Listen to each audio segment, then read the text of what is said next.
Yep, that's me. You're probably wondering how I ended up in this situation. What's up, geeks and gamers? It's Jeremy coming to you with another video, and today we have a hero journalist that is willing to ask Kathleen Kennedy and J.J. Abrams why they betrayed George Lucas. Not in those exact words, but definitely flirting with that area of what's going on with Lucasfilm and Star Wars. And like I tweeted out, if you get a chance to talk to J.J. Abrams or Kathleen Kennedy or Bob Iger or Rian Johnson and you don't grill them on what they've done with Star Wars, then you don't deserve any respect. Your site doesn't deserve any respect. You are nothing but a passive-aggressive beta, and nobody should take you seriously.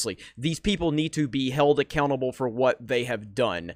And now this is taking place overseas. This is on Jar Jar Abrams' channel, so shout out to Jar Jar Abrams. Now, this was a press conference from Japan, and I've kind of forwarded up to the point where the question is done, and then the translator has to start translating the question for JJ and Kathleen Kennedy.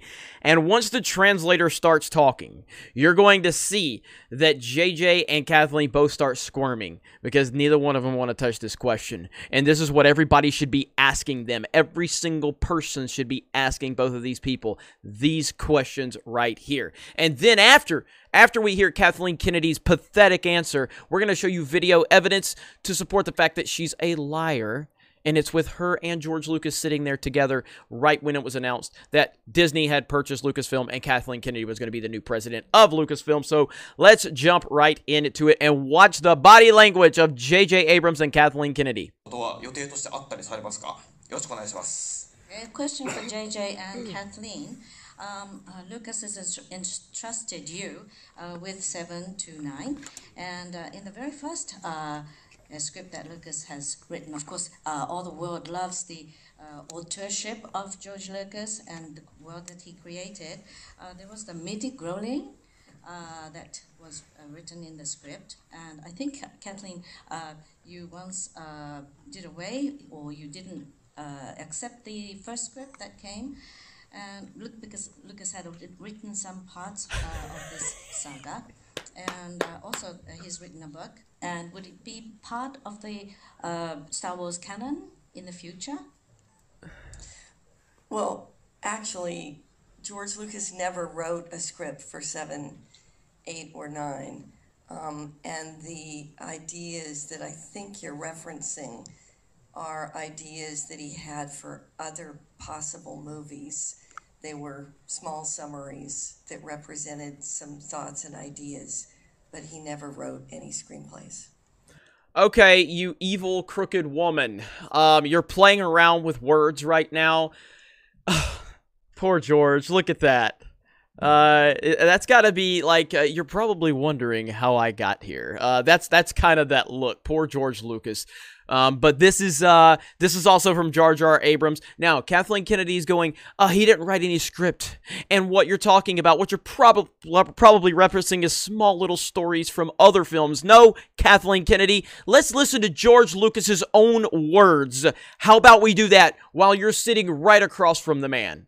I always said I wasn't going to do any more, and that's true, because I'm not going to do any more. But that doesn't mean I'm unwilling to turn it over to Kathy to do more. Mm-hmm. I have story treatments of 7, 8, and 9, and a bunch of other movies, and obviously we have hundreds of books and comics and everything you could possibly imagine. Story treatments for 7, 8, and 9 and other movies, and we have books and comics and so many other stories, but Kathleen claims there's no source material. Let's continue. So, you know, I sort of moved that treasure trove of stories and various things to Kathy, and that she claims doesn't exist right now. And, you know, I have complete confidence that she's going to take them and make great movies. I'm doing this so that the films will have a longer life, and so that more fans and people can enjoy them into the future. It's a very big universe I've created, and there's a lot of stories that are sitting in there. The main thing is to protect these characters, make sure that they still continue to live in the way that you created them.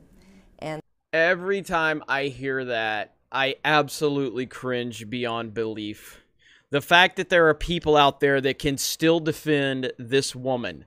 The fact that people out there can't just listen to this woman's words and see her for the liar that she is unbelievable.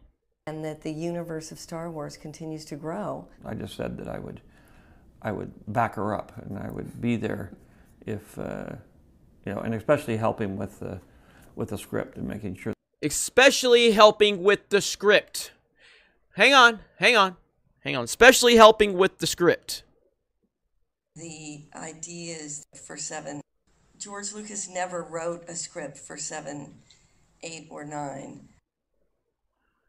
But he just said he especially wanted to help with the script. I would back her up, and I would be there if, you know, and especially helping with the script and making sure the script sort of, there's a lot of blank spots in the story treatment that hopefully we can fill in. And I think the incredible thing about George is, you know, this is not like a series of books like Harry Potter where you've already got a template of what the stories might be.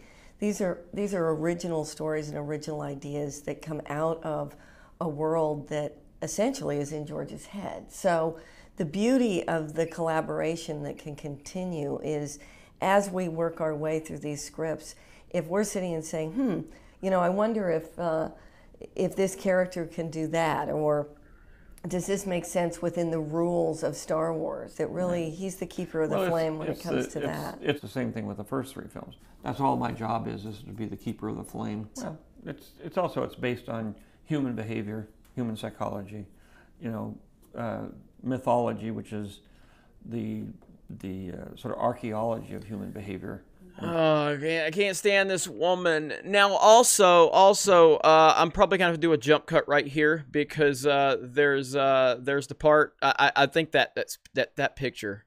I may need to just I may just need to make that the screen cap right here.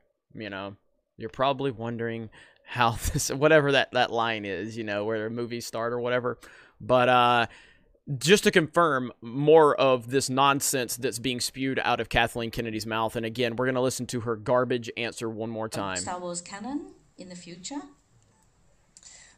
Well, actually, George Lucas never wrote a script for 7, 8, or 9.